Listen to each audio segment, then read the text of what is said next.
ꯑꯍꯥꯟꯕꯗ ꯃꯔꯨꯑꯣꯏꯕ ꯄꯥꯎ ꯂꯣꯛꯇꯥꯛ ꯄ꯭ꯔꯣꯖꯦꯛꯁꯨ ꯇꯔꯕꯥꯏꯟ ꯑꯃꯗꯒꯤ ꯍꯦꯟꯅ ꯆꯂꯥꯏꯗ꯭ꯔꯦ ꯍꯥꯏꯗ꯭ꯔꯣ ꯄ꯭ꯔꯣꯖꯦꯛ ꯑꯌꯥꯝꯕ ꯃꯩ ꯄꯨꯊꯣꯛꯄ ꯂꯦꯞꯈ꯭ꯔꯦ ꯍꯥꯏꯔꯤ ꯃꯅꯤꯄꯨꯔꯗ ꯃꯩꯒꯤ ꯐꯤꯕꯝ ꯐꯠꯁꯤꯜꯂꯛꯇ꯭ꯔꯦ ꯃꯇꯝ ꯅꯥꯏꯗꯅ ꯃꯩ ꯄꯪꯃꯨꯠꯇ ꯃꯨꯠꯄꯒꯤ ꯐꯤꯕꯝ ꯃꯥꯌꯣꯛꯅꯒꯗꯧꯔꯤ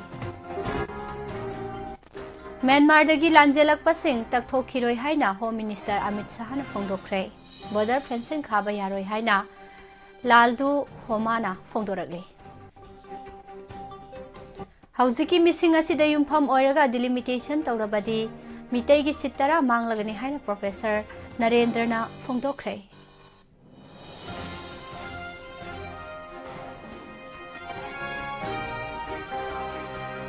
ꯃꯩꯔꯥ ꯄꯥꯏꯕꯤꯁꯤꯡꯒꯤ ꯃꯊꯛꯇ ꯂꯧꯈꯠꯂꯤꯕ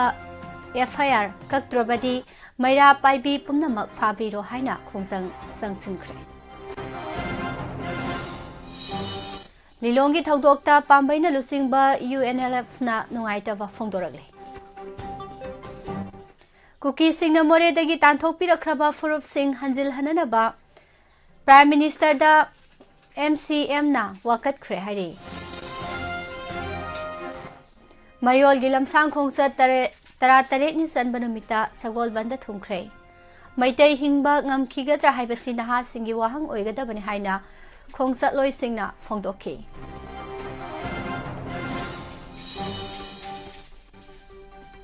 ꯍꯨꯏꯌꯦꯟ ꯄꯥꯎ ꯄꯥꯎꯆꯦꯒꯤ ꯑꯦꯗꯤꯇꯔ ꯄꯨꯂꯤꯁꯅ ꯐꯥꯖꯤꯟꯈꯤꯕꯒꯤ ꯊꯧꯑꯣꯡ ꯊꯤꯡꯉꯦꯜꯗ ꯇꯥꯏꯅꯕ ꯉꯝꯗ꯭ꯔꯒ ꯅꯥꯁꯤꯈꯣꯡꯗ ꯇꯥꯏꯅꯕꯅꯤ ꯍꯥꯏꯅ ꯐꯣꯡꯗꯣꯔꯛꯂꯤ ꯂꯩꯈꯤꯗ꯭ꯔꯕ ꯑꯊꯧꯕ ꯖꯦꯝꯁ ꯕꯣꯟꯒꯤ ꯑꯔꯣꯏꯕ ꯃꯊꯧ ꯃꯉꯝ ꯃꯤꯑꯣꯏ ꯆꯥ ꯀꯌꯥꯅ ꯁꯔꯨꯛ ꯌꯥꯗꯨꯅ ꯄꯥꯡꯊꯣꯛꯈ꯭ꯔꯦ ꯂꯥꯟꯒꯤ ꯆꯩꯊꯦꯡ ꯅꯪꯂꯕ ꯑꯥꯔꯇꯤꯁꯁꯤꯡꯒꯤ ꯊꯃꯣꯏꯒꯤ ꯄꯥꯎꯗꯝꯗ ꯂꯩꯈꯤꯗ꯭ꯔꯕ ꯑꯊꯧꯕꯁꯤꯡꯒꯤ ꯈꯟꯕꯗ ꯃꯤꯀꯨꯞ ꯑꯃ ꯐꯥꯎꯕ ꯄꯣꯊꯥꯕ ꯉꯝꯗꯦ ꯍꯥꯏꯅ ꯈꯦꯛꯃꯟ ꯔꯇꯟꯅ ꯐꯣꯡꯗꯣꯔꯛꯂꯤ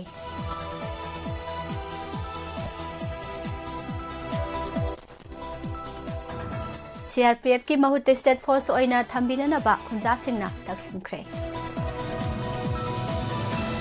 ꯑꯃꯗꯤ ꯐꯥꯟ ꯊꯥꯕ ꯈꯨꯟꯅꯥꯏ ꯑꯁꯤꯒꯤ ꯀꯥꯏꯊꯔꯛꯂꯕ ꯅꯥꯠꯀꯤ ꯆꯠꯅꯕꯤ ꯑꯃ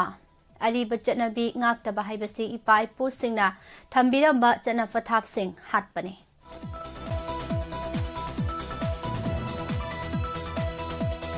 ꯈꯨꯔꯨꯝꯖꯔꯤ ꯃꯣꯔꯅꯤꯡ ꯅ꯭ꯌꯨꯁꯄꯦꯄꯔ ꯔꯤꯗꯤꯡ ꯃꯤꯠꯌꯦꯡ ꯇꯥꯕꯤꯔꯤꯕ ꯑꯃꯗꯤ ꯇꯥꯕꯤꯔꯤꯕꯁꯤꯡꯕꯨ ꯄꯨꯁꯄꯔꯥꯅꯤ ꯂꯥꯏꯁꯣꯝꯅ ꯇꯔꯥꯝ ꯅꯣꯛꯆꯔꯤ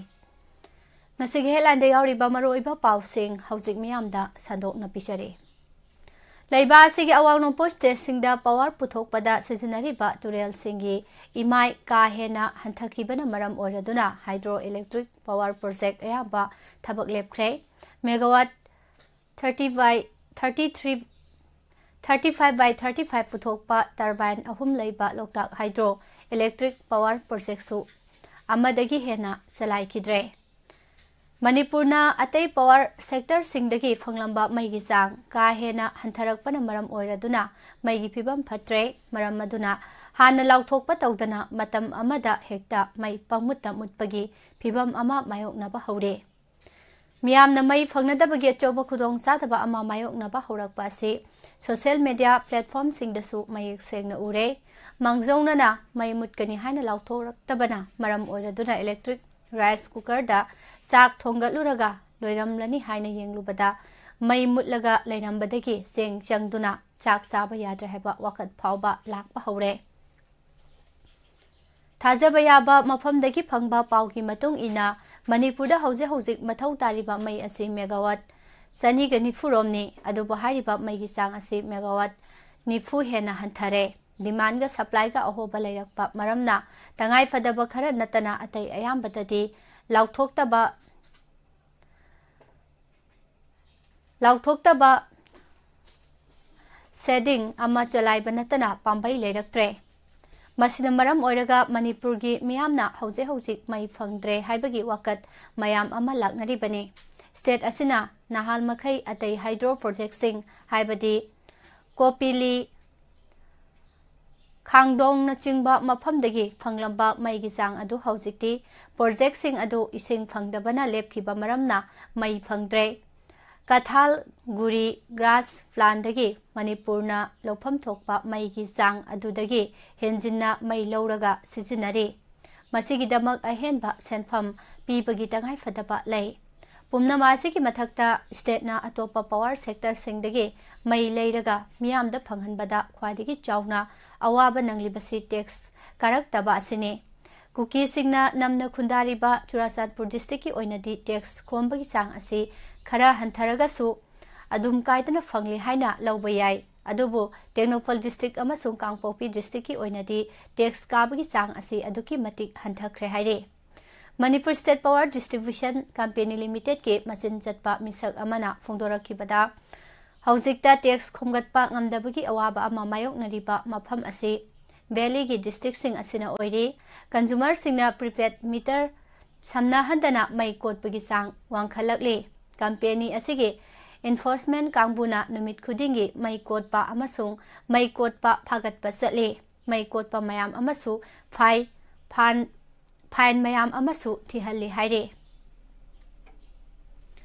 अदुबु ख्वादिगी हेना नुंगनांगनिंगाय ओइबा वाफम अमदि हौकिबा मे अहुमदगी थोगलकलिबा तंगदु लेतादबा फिबमसिंग असिना मरम ओइरदुना मई कोटलगा सिजिनरिबसिंग फागतननबा ऑफिशियल सिंगना थमोय सेंगना थबक तौबा ngamde हाइबा वाफम असिसु फोंदोरकले मिजोराम की चीफ मिनिस्टर लालदू होमाना ngarang home minister Amit Shah का न्यू दिल्ली दा उनखरे इंडिया दा सेंसिलक्तुना लेरिबा म्यांमार की रिफ्यूजी सिंग असी लेबाक अदुदा तंगदु लेताबा हंजिलक्त्रिबा फावबदी तकथोखिरोय हाइना होम मिनिस्टर ना थाजबा पिरखरे लोइनना Indo Myanmar ngamkhaida border fencing खाबगी थबक लेपिननबा मिजोराम की चीफ मिनिस्टर ना वाकतखरे हाइरे एजेंसी दगी फंगबा पाव असिना हाई उनाबादुदा हौजे लेबाक असिना थेंगनरिबा रिफ्यूजी की इरांग बॉर्डर फेंसिंग खाबगी वाथोक अमदी लॉ एंड ऑर्डर की फिबम असिगी मतांगदा कुपना वारी सानखिबने म्यांमार की इरांग असिना मरम ओइरगा मिजोराम अमदी अतै युमलोनबा स्टेट सिंग असिदा जेंसिनदुना लेरिबा रिफ्यूजी सिंग असी तकथोक्त्रबसु मखोय खुदिंगमक लेबा असिदा सिटीजन ओइना लेसिन खिदनबा बायोमेट्रिक डिटेल्स लौगदबनी हाइना खंगनकी लोइनना इंडो म्यांमार की ngamkhaida संबल खाबगी थबक इंडिया गवर्नमेंटना पाइखलकलिबासी मिजोगी मियामनदी याबा ngamloi हाइनसु थमलमखी हाइरे मिजोराम अमसु म्यांमार असी किलोमीटर 410 सांगबा ngamkhaygi sarukta संबल अमा फावबा खादना लैरिबनी हाइनसु फोंदोखी हाइरे हौखिबा सही खरा असिदा मिटोप संगसिलकपा लेप्त्रिबा अमदी हौजिकी स्टेट की ओइरिबा पॉपुलेशन असिदा युमफम ओइरगा करिगुंबा डिलिमिटेशन तौरपति मैतै मेजॉरिटी ओइबा तंपाकी असेंबली कॉन्स्टिट्यूएंसी सीट 10 मांगलकनी हाइना सकनारबा डेमोग्राफर प्रोफेसर आर.के. नरेंद्रना फोंदोखरे आर.के. नरेंद्रना मखा तारादुना हाइकी करिगुंबा कुमजा लिसिंग अनि अमगे सेंससता युमफम ओइरगा डिलिमिटेशन तौरपति मितैगी अनरिजर्व असेंबली कॉन्स्टिट्यूएंसी सीट अहुम रिजर्व सीट चटखिगनी अदुगा करिगुंबा कुमजा लिसिंग अनि तरागा माथोगी सेंससता युमफम ओइरगा डेलिमिटेशन तौरगना मितैगी असेंबली कॉन्स्टिट्यूएंसी गी सीट 3 मांगलगनी मितै सिंग खक्ता नतना लमदम असिदा लैमिनरकलिबा येलहौमी सिंगदसु अचौबा सैथेंग सोइदना पीरगनी मरम मदुना करिगुंबा लेंगाकना डिलिमिटेशन तौबा तारबसु यामना कुपना स्टेट असिगे कांगलुप फुरुप सिंगी होंगलकलिबा हाइबदी इखंग खंगहौदना हेंगलकलिबा पॉपुलेशन स्ट्रक्चर सिंग ममुत ताना खंगदोक्तुना तुंगी ओइरकदबा सिंग अदुसु येंगदुना मिजेंग साना डिलिमिटेशन पांगथोकपा मथौ ताई डिलिमिटेशन की असेंगबा पांदमदी इंडियाना निंगतंबा फंगलबा मतुंगदा डेमोक्रेसी की वाहनथोक लेना लेंगाकपा ngamnaba proportionate political representation in policy making bodies हाइबदी थोंग मानबा मौंगदा स्टेट लेजिस्लेटिव असेंबली अमदी member of parliament political representative सिंग मियामगी मिहुत सिंग पॉलिसी मेकिंग दा याहोंदुना लैबाकी साखोत थौरांगी थबक थौराम सिंग तौहनबा अदुनी निंग तमलबा मतुंगदा इंडिया दा डिलिमिटेशन मरीरक तौख्रे हाइबा वाफमसु फोंदोखी सगांगदा लैरिबा सिफाई सिंग लैतना बहाइरुबा मैरा पाइबी सिंगी मरक्तगी इमा तरागा निथोगी मथक्ता एफआईआर पालकलिबासी कक्ट्रबदी मणिपुर की मैरा पाइबी लोइनमक आइना all Manipur women's voluntary association अमोफा की प्रेसिडेंट वाई कुंजरानीना फोंदोखरे Kwakaithel Leba Amukogi Office Poirei Leimarol Maira Paibi Apunba Manipur Amasung Amofa Anina Puna Sinduna Pangtokiba Paugi Mipamda Mahak Nahai Karigidamakta Manipur Gimiamna Assam Rifles Amadi Sipai Singh Manipur Dagi Sakro Hairibano Haibasi Assam Rifles Amadi Sipai Singh Loinana Lengakna Mamutana Kangadabane Haukiba Kumzali Singh Ani Kunga Humdoigi Megi Tarik Ahumdagi Manipur da Thokliba Thoaninda Bathodok Asina Lamdam Asigi Miambu Tangdu Leita Handri Irang Asibu Control Taunana Bagidamak Assam Rifles Amadi Masing Amlaba Sipai Singh Tajilaktuna Thamliba Assam Rifles Amadi Sipai Singh Asina Irang Asibu Thoandanaba Honabagi Mahutta Kaihenba Tauroidoba Thawong Kaya Leptana Sathaduna Lakli Asigumba Tauroidoba Thawong Kaya Leptana Satharakpa Asina Manipur gi Miyam Maroina Maira Paibi Ima Singna Manipur Dagi Pawasi Makatana Pichari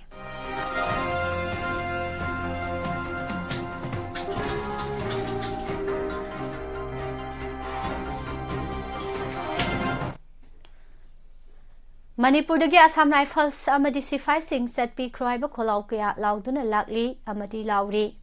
Misang Mikhai Naidana Thabak Paikhatpagi Mahutta Irang Sulaitaba Mafam Singda Sipai Singh Thamjinduna Maira Paibi Ima Singh Amadi Manipur Miyambu Asauba Pokhali Irang Laitaba Mafam Singda Sipai Thamjili Thawong Asi Poirei Leimarol Maira Paibi Apunba Manipur Amadi All Manipur Women's Voluntary Association Yaningde Thawong Asida Khoisau Naraba Maira Paibi Ima Singna Manipur Dagi Sipai Singh Zatkro Haiba Kholau Lauri Bani Sagangda Lairiba Sipai Singh Leitana Bahairuba Maira Paibi Singhi Maraktagi Ima Taraga Nithoigi Mathakta FIR Palak Pahaibasi Yamna Sumdaba Thawongni Masi Manipur da Lairiba Maira Paibi Pumnamaki Mathakta FIR Palak Pani Haina Laugani Thawong Asi Poirei Leimarol Maira Paibi Apunba Manipur All Manipur Women's Voluntary Association na Yabangamloi Maram Maduna Maira Paibi Ima Singhi Mathakta Paliba FIR Asi Kudakta Kakadabane Maira Paibi Phadaba Yaroi Hairagana Manipur da Lairiba Maira Paibi Pumnamak Loina Faviro Haide Hauzik Lengakna Maira Paibi Singbu Machin Pibun Namnanaba Maira Paibi Singbu Namthananaba Laukhalakliba Thaurang Asi Matam Chana Thengna Hodrabadi Manipur Miyam Ngakpi Senbinanaba Kanbinanaba Leitraba Khunai Amada Hinghauragani Maram Masina Manipur Miyam Maroina Maira Paibi Ima Ibel Singh Achetpa Firep Amaga Loinana Asigumba Lengaki Miyam Namthananaba Laukhalakliba Thaurang Asigi Mayokta Punna Thengna Minarasi Hainasu Makha Tarakli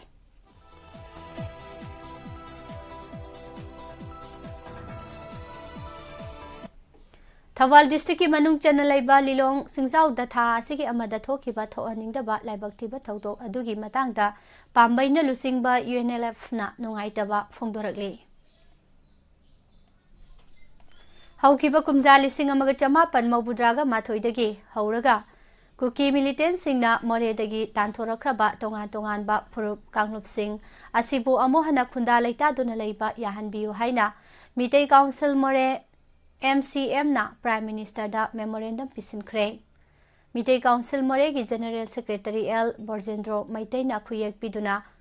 Thakiba Cherol Asida Hai More Asi Maitei Tangful Tamil Punjabi Amadi Maitei Fangal Singna Khundaba Hokibane Konathangda Burma dagi Kuki Singh Sangsilaktuna Tapna Khunda Silaktuna Kumjali Singh Amaga Chamapan Maubudaga Mathoigi Matungda Atai Atopa Phurup Singbu Takthokpa Haurakibane More dagi Tanthokpi Kraba Tongan ba Phurup ki Miyoi Singh Asibu Amohana Khunda Leitaba Yahanbata Natana Makhoigi Matik Saba Rehabilitation ge Thaurang Singsu Paikhat Pigadabane Loinana Matam Adudadi Hauzik More da Lairiba Kuki Singh Asi Phauba Makhatana Laiba Yararoi Council gi record asi Puwariga Chapchaba Khudam Sangdam Kyamarumna Ngaklo Oiduna Lairi More asi Cabo Valley gi Manung Chanba Tamudagi Supnatagi kilometer amakak lapna laiba mafam amani Loinana Cabo Valley asi mamangda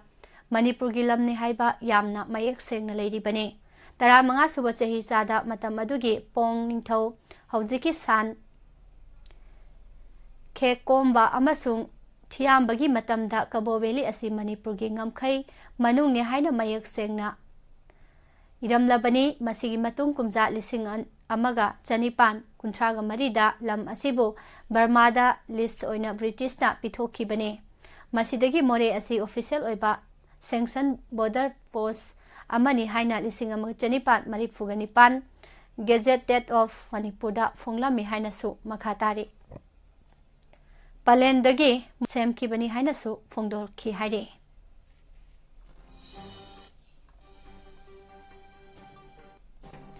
Manipur ꯌꯨꯠ league ꯃꯌꯣꯜꯒꯤ ꯃꯩꯇꯩꯒꯤ ꯑꯅꯧꯕ ꯂꯥꯡꯑꯣꯟꯒꯤ ꯄꯥꯎꯖꯦꯜ ꯄꯨꯕ ꯂꯝꯁꯥꯡ ꯈꯣꯡꯆꯠꯀꯤ 18ꯅꯤ ꯆꯟꯕ ꯅꯨꯃꯤꯠꯇ ꯃꯥꯂꯣꯝꯗꯒꯤ ꯂꯝꯊꯥꯔꯛꯇꯨꯅ ꯅꯨꯃꯤꯗꯥꯡ ꯁꯒꯣꯜꯕꯟ ꯇꯦꯔꯥ ꯀꯩꯊꯦꯜꯒꯤ oriental ꯀꯣꯂꯦꯖꯇ ꯊꯨꯡꯈ꯭ꯔꯦ꯫ ꯈꯣꯡꯆꯠ ꯑꯁꯤꯒ ꯃꯔꯤ ꯂꯩꯅꯅ ꯈꯣꯡꯆꯠꯂꯣꯏ ꯊꯣꯏꯊꯣꯏꯕ ꯅꯣꯡꯊꯣꯝꯕꯝꯅ ꯑꯩꯈꯣꯏ ꯍꯧꯖꯤꯛ ꯀꯔꯤ ꯇꯧꯒꯅꯤ ꯍꯥꯏꯕ ꯀꯅꯥꯅꯁꯨ ꯇꯥꯛꯂꯛꯂꯣꯏ, ꯑꯣꯏꯔꯤꯕ ꯐꯤꯚꯝ ꯑꯁꯤꯗ ꯏꯁꯥꯅ ꯃꯨꯟꯅ ꯈꯟꯊꯕꯒꯤ ꯃꯇꯝ ꯑꯣꯏꯔꯦ꯫ ꯃꯩꯇꯩ ꯐꯨꯔꯨꯞ ꯑꯁꯤ ꯌꯦꯡꯂꯨꯕꯗ ꯁꯤꯊꯔꯛꯄ, ꯈꯨꯏꯊꯔꯛꯄ, ꯄꯨꯝꯊꯔꯛꯄ ꯈꯨꯟꯅꯥꯏ ꯑꯃ ꯑꯣꯏꯔꯛꯂꯦ꯫ ꯄꯣꯂꯤꯇꯤꯛꯁꯀꯤ ꯂꯝꯗ ꯌꯦꯡꯕꯗ ꯈꯨꯟꯅꯥꯏꯒꯤ ꯑꯣꯏꯕ ꯋꯥꯔꯦꯞ ꯂꯧꯅꯅꯕ ꯍꯣꯠꯅꯕꯗ ꯃꯁꯥꯅ ꯂꯦꯞꯆꯕ ꯉꯝꯂꯛꯇ꯭ꯔꯦ꯫ ꯃꯦꯟꯂꯦꯟꯗ ꯏꯟꯗꯤꯌꯥꯅ ꯂꯦꯞꯂꯛꯄꯅ ꯑꯔꯦꯞꯄꯅꯤ ꯑꯃꯗꯤ ꯑꯔꯣꯏꯕꯅꯤ ꯈꯜꯂꯛꯂꯦ꯫ ꯃꯁꯥꯒꯤ ꯑꯣꯏꯕ ꯃꯔꯣꯝꯗꯣꯝ ꯐꯨꯔꯨꯞ ꯀꯟꯖꯅꯅꯕ ꯋꯥꯔꯦꯞ ꯂꯧꯖꯕ ꯉꯝꯂꯛꯇ꯭ꯔꯦ꯫ ꯃꯃꯥꯡꯒꯤ ꯃꯇꯝꯗꯗꯤ ꯏꯁꯥꯅ ꯋꯥꯔꯦꯞ ꯂꯧꯖꯕ, ꯄꯣꯠꯊꯣꯛ ꯆꯥꯊꯣꯛ ꯄꯨꯊꯣꯛꯇꯨꯅ ꯃꯔꯣꯝꯗꯣꯝ ꯍꯤꯡꯕ ꯉꯝꯂꯝꯃꯤ꯫ ꯍꯧꯖꯤꯛꯇꯤ ꯍꯤꯡꯕ ꯁꯤꯕꯁꯤ ꯃꯤꯇꯣꯞꯀꯤ ꯊꯧꯖꯥꯜ ꯑꯃ ꯑꯣꯏꯅ ꯍꯤꯡꯂꯦ꯫ ꯈꯨꯟꯅꯥꯏ ꯑꯁꯤ ꯑꯗꯨꯛꯀꯤ ꯃꯇꯤꯛ ꯁꯣꯛꯆꯤꯜꯂꯦ꯫ ꯃꯄꯥꯟꯗꯒꯤ ꯆꯥꯅ ꯊꯛꯅꯕ ꯆꯦꯡ ꯆꯥꯛꯁꯤꯡ ꯄꯨꯁꯤꯜꯂꯛꯇ꯭ꯔꯕꯗꯤ ꯍꯤꯡꯕꯗ ꯑꯋꯥꯕ ꯐꯤꯚꯝ ꯑꯃ ꯃꯥꯌꯣꯛꯅꯔꯤ꯫ ꯉꯜꯂꯤꯉꯩ ꯃꯇꯝꯗ ꯃꯄꯥꯟꯗ ꯆꯦꯡ ꯊꯥꯗꯣꯛꯅꯅꯕꯒꯤꯗꯃꯛ ꯍꯣꯠꯅꯔꯛꯄꯗ ꯂꯥꯟꯖꯥꯎ ꯐꯥꯎꯕ ꯊꯣꯛꯈ꯭ꯔꯕꯅꯤ꯫ ꯑꯗꯨꯕꯨ ꯍꯧꯖꯤꯛꯇꯤ ꯏꯁꯥꯅ ꯆꯥꯖꯅꯅꯕ ꯆꯦꯡ ꯆꯥꯛꯁꯤꯡ ꯄꯨꯊꯣꯛꯄ ꯉꯝꯂꯛꯇ꯭ꯔꯦ ꯍꯥꯏꯈꯤ꯫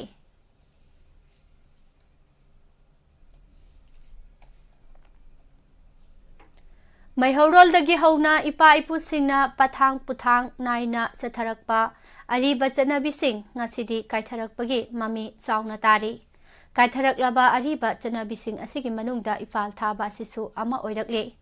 ꯏꯐꯥꯜ ꯊꯥꯕ ꯍꯥꯏꯕꯁꯤ ꯑꯉꯥꯡ ꯑꯃ ꯄꯣꯛꯄ ꯃꯇꯝꯗ ꯑꯉꯥꯡ ꯑꯗꯨ ꯃꯃꯥ ꯃꯄꯥꯒꯤ ꯍꯌꯦꯡꯃꯨꯛꯀꯤ ꯃꯄꯣꯛꯅꯤ, ꯑꯗꯨꯅ ꯃꯃꯥ ꯃꯄꯥꯒꯤ ꯍꯌꯦꯡꯃꯨꯛꯀꯤ ꯃꯄꯣꯛꯀꯤ ꯏ ꯊꯥꯔꯝꯂꯦ ꯍꯥꯏꯕ ꯈꯪꯍꯟꯕ ꯊꯧꯔꯝ ꯑꯣꯏꯅ ꯑꯉꯥꯡ ꯑꯗꯨ ꯄꯣꯛꯄꯗꯒꯤ ꯅꯨꯃꯤꯠ 6ꯅꯤ ꯁꯨꯕꯗ ꯄꯥꯡꯊꯣꯛꯏ꯫ ꯏꯄꯥꯜ ꯊꯥꯕꯒꯤ ꯊꯧꯔꯝ ꯑꯁꯤ ꯑꯅꯤ ꯊꯣꯛꯅ, ꯍꯥꯏꯕꯗꯤ ꯑꯌꯨꯛꯀꯤ ꯊꯧꯔꯝ ꯑꯃꯁꯨꯡ ꯅꯨꯃꯤꯗꯥꯡꯒꯤ ꯊꯧꯔꯝ ꯍꯥꯏꯅ ꯄꯥꯡꯊꯣꯛꯏ꯫ ꯑꯌꯨꯛꯀꯤ ꯊꯧꯔꯝꯗ ꯃꯥꯌꯣꯛꯅꯕꯤ ꯅꯠꯇ꯭ꯔꯒ ꯑꯃꯥꯏꯕꯤ ꯑꯃꯅ ꯌꯥꯡꯀꯣꯛ ꯑꯃꯗ ꯃꯅꯥ-ꯃꯁꯤꯡ ꯍꯥꯏꯕꯗꯤ ꯍꯩꯕꯤ ꯃꯅꯥ, ꯌꯦꯟꯗꯦꯝ, ꯂꯐꯨꯅꯆꯤꯡꯕ ꯁꯦꯝꯕ ꯁꯤꯡꯖꯨ ꯍꯥꯞꯇꯨꯅ ꯑꯉꯥꯡ ꯑꯗꯨꯕꯨ ꯆꯥꯛꯏꯟ ꯇꯝꯃꯤ꯫ ꯃꯁꯤꯒꯤ ꯅꯨꯡꯒꯤ ꯋꯥꯍꯟꯊꯣꯛꯇꯤ ꯀꯣꯏꯔꯛ ꯀꯣꯏꯕ ꯌꯥꯡꯀꯣꯛ ꯑꯗꯨꯅ ꯀꯣꯏꯔꯛ ꯀꯣꯏꯕꯤ ꯃꯥꯂꯦꯝ ꯂꯩꯃꯒꯤ ꯃꯁꯛ ꯂꯧꯗꯨꯅ ꯌꯥꯡꯀꯣꯛꯇ ꯍꯥꯞꯂꯤꯕ ꯃꯅꯥ-ꯃꯁꯤꯡꯒꯤ ꯁꯤꯡꯖꯨ ꯑꯗꯨꯅ ꯃꯥꯂꯦꯝ ꯂꯩꯃꯒꯤ ꯈꯣꯝꯂꯥꯡꯒꯤ ꯃꯁꯛ ꯑꯣꯏꯅ ꯂꯧꯏ, ꯍꯥꯏꯕꯗꯤ ꯑꯉꯥꯡ ꯑꯗꯨꯅ ꯄꯂꯦꯝ ꯑꯣꯏꯕꯤꯒꯤ ꯈꯣꯡꯀꯥꯞ ꯏ ꯆꯥꯗꯨꯅ ꯇꯥꯏꯕꯪ ꯄꯥꯝꯕꯤ ꯑꯣꯏꯔꯛꯏ ꯍꯥꯏꯕꯒꯤ ꯏꯆꯥ ꯀꯧꯔꯤꯕꯅꯤ꯫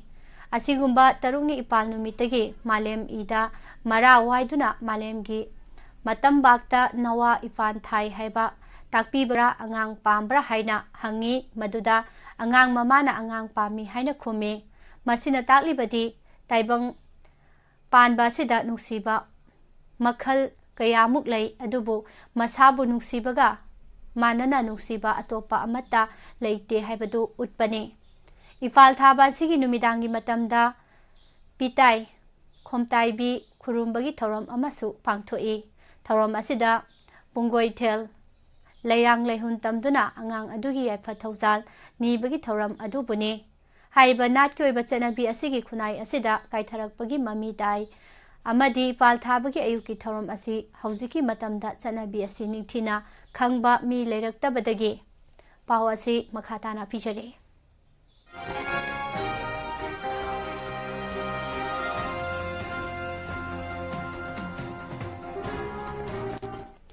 ꯃꯇꯝ ꯑꯃꯗ ꯑꯃꯥꯏꯕꯤ ꯅꯠꯇ꯭ꯔꯒ ꯃꯥꯌꯣꯛꯅꯕꯤꯅ ꯆꯠꯊꯔꯝꯕ ꯊꯧꯔꯝ ꯄꯔꯦꯡꯁꯤꯡ ꯁꯝꯖꯤꯟꯗꯨꯅ ꯃꯃꯤꯡꯇꯒꯤ ꯑꯣꯏꯅ ꯄꯥꯡꯊꯣꯛꯅꯕꯁꯨ ꯊꯦꯡꯅꯔꯦ꯫ ꯆꯠꯅꯕꯤ ꯑꯁꯤ ꯈꯨꯡꯒꯪꯁꯤꯡꯗꯗꯤ ꯀꯥꯡꯂꯣꯟ ꯆꯨꯝꯅ ꯑꯃꯥꯏꯕꯤꯅ ꯆꯠꯊꯔꯝꯕ ꯀꯥꯡꯂꯣꯟ ꯑꯗꯨ ꯆꯨꯝꯅ ꯏꯐꯥꯜ ꯊꯥꯕꯒꯤ ꯊꯧꯔꯝ ꯄꯥꯡꯊꯣꯛꯄꯁꯨ ꯑꯗꯨꯃꯛ ꯌꯥꯎꯔꯤ꯫ ꯑꯗꯨꯕꯨ ꯏꯝꯐꯥꯜ ꯃꯅꯨꯡꯗꯗꯤ ꯏꯐꯥꯜ ꯊꯥꯕꯒꯤ ꯃꯔꯨꯑꯣꯏꯕ ꯆꯠꯅꯕꯤꯁꯤꯡ ꯊꯑꯣꯏꯅꯔꯛꯇꯕꯁꯨ ꯑꯗꯨꯃꯛ ꯊꯦꯡꯅꯔꯤ꯫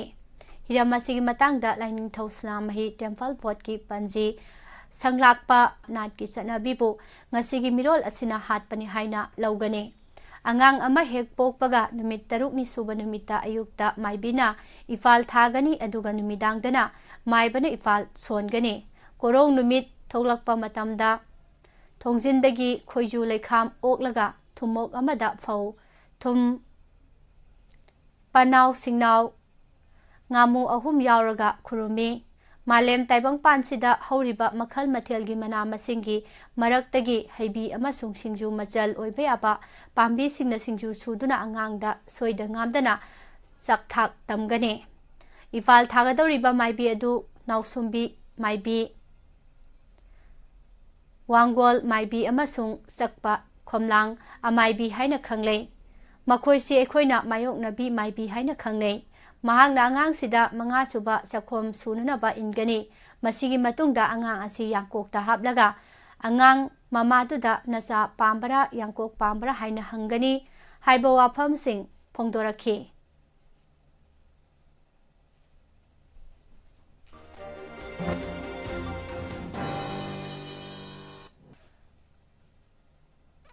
ꯈꯣꯏꯅ ꯄꯣꯂꯤꯅꯦꯁꯟ ꯇꯧꯕꯅ ꯑꯇꯣꯞꯄ ꯄꯣꯂꯤꯅꯦꯇꯤꯡ ꯑꯦꯖꯦꯟꯠꯁꯤꯡꯗꯒꯤ ꯄꯥꯝꯕꯤꯁꯤꯡꯒꯤ ꯄꯣꯠꯊꯣꯛ ꯆꯥꯗ-ꯀꯨꯟ ꯍꯦꯟꯒꯠꯍꯟꯕ ꯉꯝꯃꯤ ꯍꯥꯏꯅ directorate of horticulture and soil ꯀꯟꯖꯔꯕꯦꯁꯟꯒꯤ Manipur bee keeping and honey ꯃꯤꯁꯟꯒꯤ ꯃꯤꯁꯟ ꯗꯥꯏꯔꯦꯛꯇꯔ ꯖꯀꯤꯔ ꯍꯨꯏꯁꯦꯟꯅ ꯐꯣꯡꯗꯣꯛꯈ꯭ꯔꯦ ꯃꯅꯤꯄꯨꯔ ꯂꯩꯉꯥꯛꯀꯤ directorate of horticulture and soil ꯀꯟꯖꯔꯕꯦꯁꯟꯒꯤ Manipur bee keeping and honey ꯃꯤꯁꯟꯅ ꯁꯤꯟꯗꯨꯅ ꯇꯦꯔꯥ ꯂꯨꯀ꯭ꯔꯥꯝ ꯂꯩꯔꯛꯇ ꯂꯥꯛꯂꯤꯕ ꯖꯅꯋꯥꯔꯤ 12 ꯐꯥꯎꯕ ꯆꯌꯣꯜ ꯑꯃ ꯆꯨꯞꯅ ꯁꯥꯏꯟꯇꯤꯐꯤꯛ ꯕꯤ ꯀꯤꯄꯤꯡꯒꯤ ꯃꯇꯥꯡꯗ ꯆꯠꯊꯒꯗꯕ ꯇ꯭ꯔꯦꯅꯤꯡ ꯄ꯭ꯔꯣꯒ꯭ꯔꯥꯝ ꯍꯧꯗꯣꯛꯄꯒꯤ ꯊꯧꯔꯝꯗ ꯖꯀꯤꯔ ꯍꯨꯏꯁꯦꯟꯅ ꯍꯥꯏ ꯈꯣꯏ ꯌꯣꯛꯄ ꯑꯁꯤ ꯑꯦꯒ꯭ꯔꯤꯀꯜꯆꯔ ꯑꯃꯁꯨꯡ ꯍꯣꯔꯇꯤꯀꯜꯆꯔꯒꯤ ꯆꯪꯗꯕ ꯌꯥꯗ꯭ꯔꯕ ꯃꯆꯥꯛ ꯑꯃꯅꯤ ꯂꯧꯃꯤꯁꯤꯡꯕꯨ ꯂꯨꯅ ꯇꯧꯕꯤꯕ ꯃꯊꯧ ꯇꯥꯏ ꯃꯈꯣꯏꯅ ꯂꯩꯈꯣꯝ ꯂꯩꯅꯥꯡ ꯃꯔꯛꯇ ꯍꯣꯠꯅꯈꯤꯕ ꯀꯌꯥ ꯑꯗꯨꯅ ꯉꯁꯤ ꯑꯩꯈꯣꯏꯅ ꯄꯨꯛ ꯊꯟꯕ ꯉꯝꯂꯤꯕꯅꯤ ꯑꯦꯒ꯭ꯔꯤꯀꯜꯆꯔ ꯑꯃꯁꯨꯡ ꯍꯣꯔꯇꯤꯀꯜꯆꯔ ꯇꯧꯕꯗ ꯇ꯭ꯔꯦꯛꯇꯔ ꯍꯥꯔ ꯂꯩꯄꯥꯛ ꯂꯩꯍꯥꯎ ꯆꯪꯂꯤꯕ ꯑꯁꯨꯝꯅ ꯈꯣꯏ ꯌꯣꯛꯄ ꯍꯥꯏꯕꯁꯤꯁꯨ ꯆꯪꯗ꯭ꯔꯕ ꯌꯥꯗ꯭ꯔꯕ ꯃꯆꯥꯛ ꯑꯃ ꯑꯣꯏꯔꯣꯡ ꯆꯨꯝꯅ ꯄꯥꯟꯕꯗ ꯈ꯭ꯋꯥꯏꯗꯒꯤ ꯃꯊꯧ ꯇꯥꯔꯤꯕ ꯄꯣꯂꯤꯅꯦꯁꯟꯗ ꯆꯥꯎꯅ ꯃꯇꯦꯡ ꯄꯥꯡꯕꯒꯤꯅꯤ ꯄꯣꯂꯤꯅꯦꯁꯟ ꯌꯥꯎꯗ꯭ꯔꯕꯗꯤ ꯄꯥꯝꯕꯤ ꯑꯃꯠꯇ ꯃꯍꯩ ꯃꯔꯣꯡ ꯄꯥꯟꯕ ꯉꯝꯂꯣꯏ ꯇꯤꯟ ꯀꯥꯡ ꯑꯃꯗꯤ ꯑꯇꯣꯞꯄ ꯐꯦꯛꯇꯔꯅ ꯄꯥꯝꯕꯤꯗ ꯄꯣꯂꯤꯅꯦꯁꯟ ꯇꯧꯕꯗꯒꯤ ꯈꯣꯏꯅ ꯄꯣꯂꯤꯅꯦꯁꯟ ꯇꯧꯍꯟꯕꯅ ꯆꯥꯊꯣꯛ ꯆꯥꯗ-ꯀꯨꯟ ꯍꯦꯟꯒꯠꯄ ꯉꯝꯃꯤ ꯑꯁꯨꯝꯅ ꯈꯣꯏ ꯂꯣꯏꯕ ꯍꯥꯏꯕꯁꯤ ꯃꯤꯑꯣꯏ ꯑꯗꯨꯕꯨ ꯊꯕꯛ ꯄꯤꯕꯗ ꯅꯠꯇꯅ ꯁꯦꯟꯊꯣꯛ ꯂꯩꯍꯟꯕ ꯉꯝꯒꯅꯤ ꯈꯣꯏ ꯎꯄꯨ ꯀꯨꯟ ꯂꯣꯏꯕ ꯃꯤꯑꯣꯏ ꯑꯃꯗ ꯂꯩꯉꯥꯛꯀꯤ ꯏꯝꯄ꯭ꯂꯣꯌꯤ ꯑꯃꯗꯒꯤ ꯍꯦꯟꯅ ꯁꯦꯟꯊꯣꯛ ꯂꯩꯕ ꯍꯦꯜꯂꯤ ꯈꯣꯏ ꯂꯣꯏꯕ ꯍꯥꯏꯕꯁꯤ ꯁꯦꯜ ꯑꯦꯛꯁꯆꯦꯟꯖ ꯆꯪꯗꯕ ꯈ꯭ꯋꯥꯏꯗꯒꯤ ꯐꯕ ꯀꯥꯟꯅꯕ ꯁꯤꯟꯐꯝ ꯑꯣꯏꯔꯤ ꯈꯣꯏ ꯂꯣꯏꯕꯗ ꯀꯔꯤꯁꯨ ꯊꯕꯛ ꯆꯪꯕ ꯅꯠꯇꯦ ꯂꯝ ꯃꯆꯦꯠ ꯑꯃꯕꯨ ꯂꯩꯔꯕꯗꯤ ꯈꯣꯏ ꯎꯄꯨ ꯊꯝꯗꯨꯅ ꯌꯣꯛꯄ ꯌꯥꯏ ꯃꯁꯤꯕꯨ ꯀꯣꯏꯁꯦꯟ ꯁꯦꯟꯅꯕꯒꯤ ꯃꯊꯧꯁꯨ ꯇꯥꯗꯦ ꯍꯥꯏꯅ ꯌꯦꯡꯕꯤꯒꯗꯕ ꯈꯛꯅꯤ ꯈꯣꯏ ꯂꯣꯏꯕꯅ ꯈꯣꯏꯍꯤ ꯈꯛꯇ ꯅꯠꯇꯅ ꯈꯣꯏꯔꯨꯅꯆꯤꯡꯕ ꯌꯥꯝꯅ ꯇꯥꯡꯕ ꯄꯣꯠꯊꯣꯛꯁꯤꯡꯁꯨ ꯄꯤꯔꯤ ꯏꯟꯗꯤꯌꯥꯒꯤ ꯃꯄꯥꯟꯗ ꯈꯣꯏꯍꯤ ꯑꯗꯨꯛꯀꯤ ꯃꯇꯤꯛ ꯗꯤꯃꯥꯟ ꯂꯩ ꯈꯣꯏꯍꯤ ꯌꯣꯟꯕꯒꯤ ꯑꯋꯥꯕ ꯂꯩꯕꯤꯒꯅꯨ ꯃꯔꯝ ꯑꯗꯨꯅ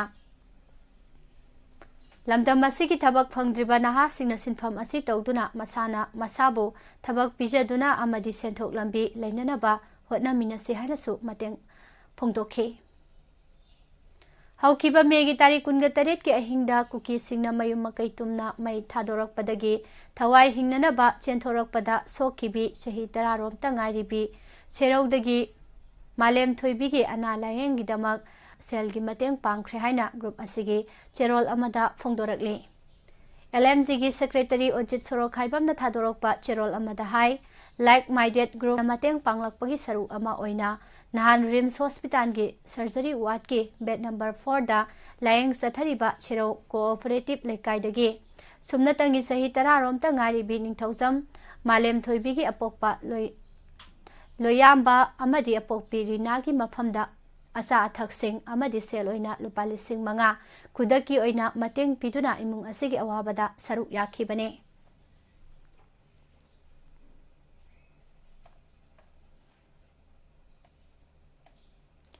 ꯀꯥꯡꯂꯨꯞꯀꯤ ꯏꯔꯥꯡꯅ ꯃꯔꯝ ꯑꯣꯏꯔꯒ ꯆꯤꯡꯗꯒꯤ ꯄꯨꯊꯣꯛꯂꯝꯕ ꯍꯣꯔꯇꯤꯀꯜꯆꯔ ꯑꯃꯗꯤ ꯑꯦꯒ꯭ꯔꯤꯀꯜꯆꯔꯒꯤ ꯄꯣꯠꯂꯝ ꯀꯌꯥ ꯇꯝꯄꯥꯛꯇ ꯄꯨꯊꯣꯔꯛꯇꯕꯅ ꯃꯔꯝ ꯑꯣꯏꯔꯒ ꯇꯣꯉꯥꯟ ꯇꯣꯉꯥꯟꯕ ꯏꯟꯗꯁꯇ꯭ꯔꯤꯁꯤꯡꯅ ꯊꯦꯡꯅꯔꯤꯕ ꯈꯨꯗꯣꯡꯆꯥꯗꯕ ꯀꯌꯥ ꯑꯁꯤ ꯇꯝꯄꯥꯛꯇ ꯂꯩꯔꯤꯕ ꯐꯥꯔꯃꯔ ꯄ꯭ꯔꯣꯗ꯭ꯌꯨꯁꯔ ꯀꯝꯄꯦꯅꯤꯁꯤꯡꯅ ꯃꯦꯟꯈꯠꯅꯕ ꯍꯣꯠꯅꯕꯒꯤ ꯇꯉꯥꯏꯐꯗꯕ ꯂꯩ ꯍꯥꯏꯅ horticulture and soil ꯀꯟꯖꯔꯕꯦꯁꯟꯒꯤ additional director K ꯗꯦꯕꯗꯠꯇꯅ ꯐꯣꯡꯗꯣꯛꯈ꯭ꯔꯦ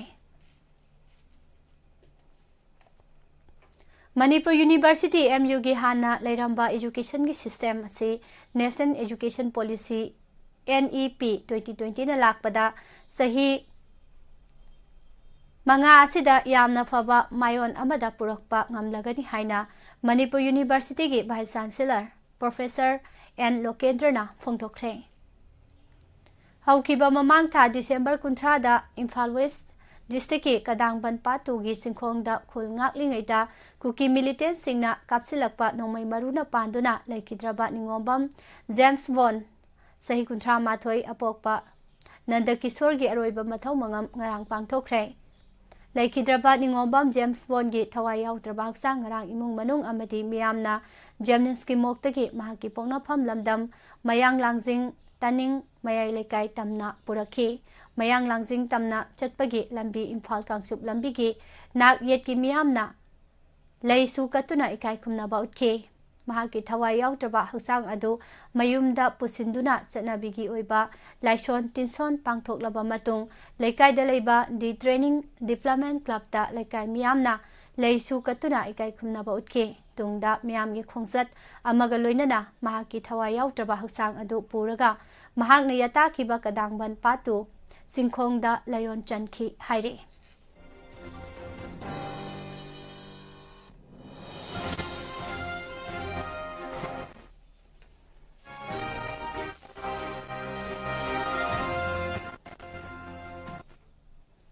Manipur da mamang sahi gi megi tarik ahumdagi hauraga thoglakliba kanglop ki irang asigi matangda miyamda chumba pau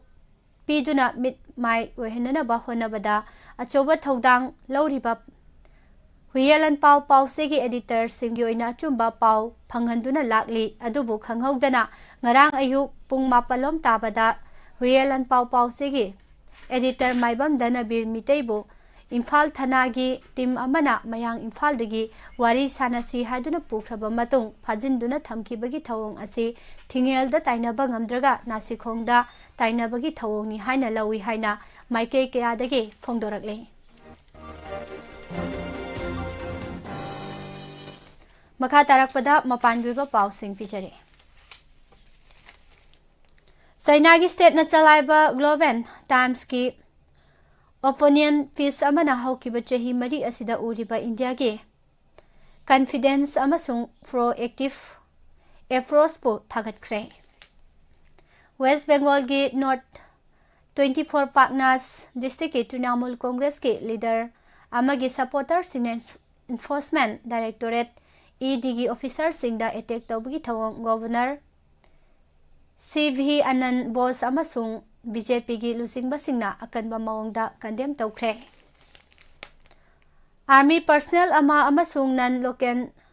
labor sing hatpada senaba Lashkar-e Taiba LET gi terrorist ama ngarang JNK gi Sofian district da security force singa khuthokna bada sikhre haina police na phongdokre. Pirate singna hijack tawkiba Liberia gi Firan Thetpa jahaz ama rescue taunana bagidamak ngarang Indian Navy gi land gi jahaz INS Chennai Somalia gi samudra khongban yaukhre haina source singna agency da phongdokre. February 9 da pangthoknaba matam lepkhraba mikhal gi mangoinana politician gi tang tadaba phibam hena lusilhanba khongthang amada mikhal gi matam thintha hanana bagi resolution ama ngarang Pakistan gi Senate na approve tawkre. Resolution aduda mikhal thintanana bagi maram sing oina weather amasung security gi wafam sing panki haire.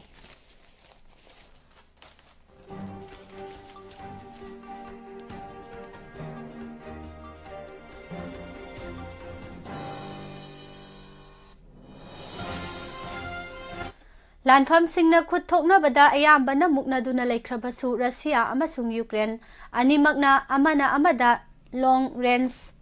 aerial attack sing taunaki bada Russia gi air defense singna Ukraine gi air launch missile tara Crimea da kapthakre haina nahan Russia gi defense ministry amana phongdokre. South Dakota gi Elwood Air Force बेसतगी B-1 Lancer bomber ama sagolse numita crash tawkhre adubu madugi crew mari adu loinamak soingamdana songtha haure haina US Air Force na phongdokhre.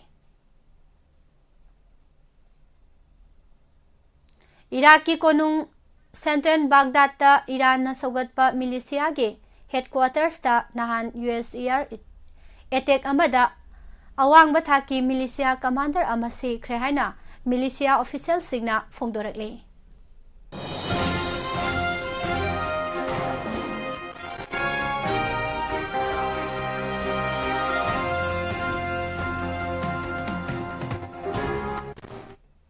Arabian Sea da Somalia gi samudra torban adugi manakta nahan numidangaram athengbada MV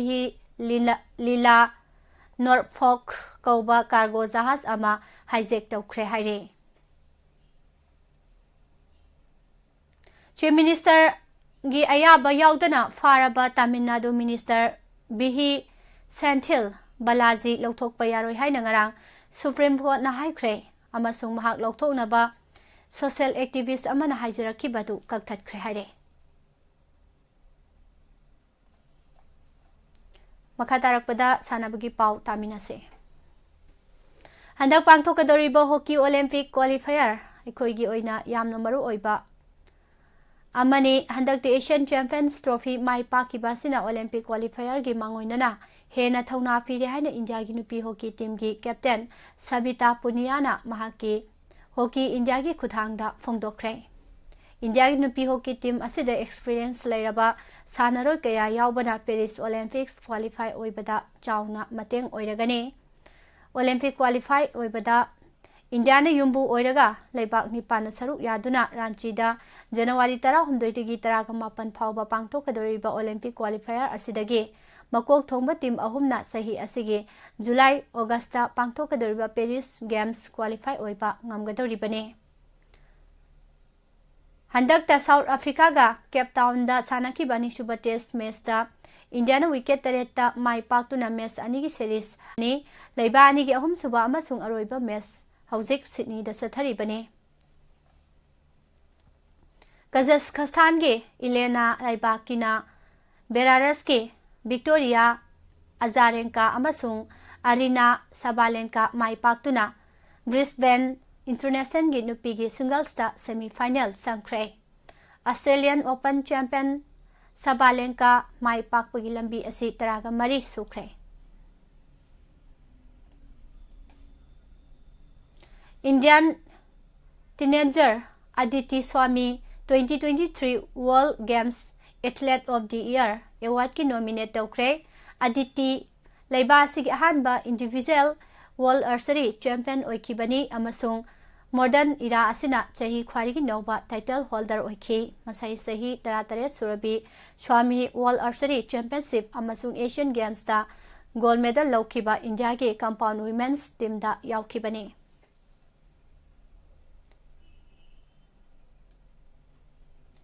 Vaibhav Suryavanshina Ranji Trophy da sanaba chahi khwarigi nova cricketer oire mahangna 2023 gi January 5 idai numita Bihar gi damak sanaba thokibane. India gi Premier Domestic Cricket Tournament asi leiba asigi tongan ba mafam singda chatharibane. Patna gi Moel ul Haq Stadium da ngarang Mumbai ga sanakiba Ranji Trophy gi match da Vaibhav Suryakumar na Bihar gi Maikedegi first class match da hanboina sanaba yauki. Bihar gi left-handed batter asi Ranji Trophy da sahi khwarigi nongna sanakiba Sachin Tendulkar amasung Yuvraj Singhumna list da yauba ngamkibani. Sachin Tendulkar na Bombay gi Maikedegi ahanba first class match sahi 15 da numit chaniga kunthra subada sanaki aduga Yuvraj Singh na masai sahi 15 ga numit yankhai tare ni da sanaki bane. Vaibhav na first class match ahan boina sanaba mari suba chahi khwari ki noba sanaroi oina record taure. Ali Muddin na chahi khwari noba ki record thamle. Lising amaga chama pani fugani thoi lising amaga chama pani fugum doi season da Asmar da pokiba Ali Muddin na masai sahi 13 thoi ga numit Humbudra humdoi ni surak pada ahan boina sanaki. Baivap lising ani kungahumdoi Kus Bihar Trophy da Bihar represent tawkibani BCCI gi record matung ina Baivap masai sei taragani toiga numit chaniga marifu mari sure naha oriba cricketer masadagi lauba report ki matung ina mahak lising ani kungahumdoi gi September da sahi taraga mari sure haire Bisagi konung Bhubaneswar da sathariba Artistic Gymnastics National Championship 2024 da Olympian Deepa Karmakar na Women's All-Round category da gold medal laukre aduga Pranati Nayak na nupigi ball inventa title laukre Kongbrai Latpam Asis Sarama amasung Rohal Thangzam Europe da pangthokadaba shooting tournament anida saruk yananaba National Rifle Association of India na khalakle haina Manipur Rifle Association na thadorokpa cherol da khangalakle Khwai Brahmapur Nagamapal dagi Asis amasung Matai Mamang Lekai dagi Rohal na Indian shooting team gi 10 meter air rifle gi squad ta saruk yagadabani Manipur Veteran Cricket Association na sinduna langthaban public ground da sathariba Kunsuba MBCA Cricket Tournament ki semi-final line-up mapung phakre.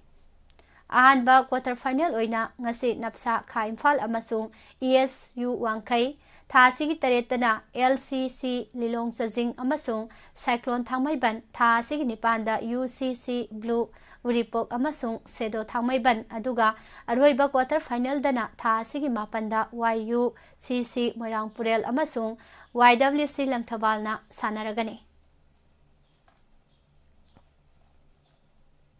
All Manipur Football Association Amphana Sinduna Artificial Turf Ground Lamlong Thongkhong da sathariba e Santa Maitei Ningsing Taramari Suba Senior Women's Football League 2023-2024 gi ngarang sanakiba matching da Kripsa Naremthong mai pakibaga loinana YWC Langthabal amasung ESU Wangkai mai pakre Thambal Marik College Oinam na Sinduna College Students Mentoring Initiative Program gi makada pangthokiba volleyball tournament ki winner Yumbu College asina oikre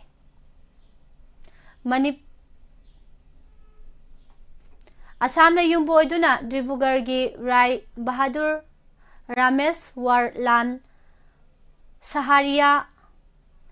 Sanghati Bhavan and Chauki Dingi Filda pangthokadaba Khelo Indian Women's Kickboxing League 2023-2024 da saruk yagataba Manipur gi sanaroi taraga marigi manungda Jiribamdagi taret yaukre tha asigi taruk amasung tareta pangthokadaba KI Women's Kickboxing League asida saruk yagadaba Jiribamgi sanaroi sing adu anganbada competition venue mafamda pangkhre haire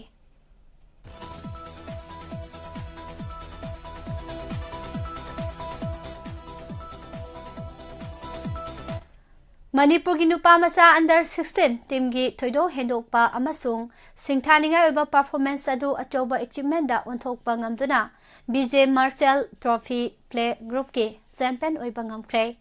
Board of Control for Cricket in India BCCI gi makada pangthokpa tournament ta handaki asina ahan boina Manipur na competition amagi trophy lawba ngamba oire Lamdam asigi cricket ki khongsata achoba achievement oina amasung ningsingduna lehoragadaba numit asi semnanaba honabada nauriba state ki nupa masa singna multi days tournament asigi final da Meghalaya bo yamna komna innings amaga run kuntraga mangada maithiba pikibane nupa masa sing asigi honna jaman amasung sokthaba naidaba performance asibu sakhangladuna amasung pungning thogat poina Manipur Cricket Association na team member singda lupa lakh mangage Selgi mana lauk thokre Jharkhand gi Kinan Stadium da sanakiba final asida Danish Khan gi akanba bowling attack amasung captain Robinson Sawai Jamgi out oidana run samaga yankhai marina Manipur gi mai pakpada chauna thodang lauki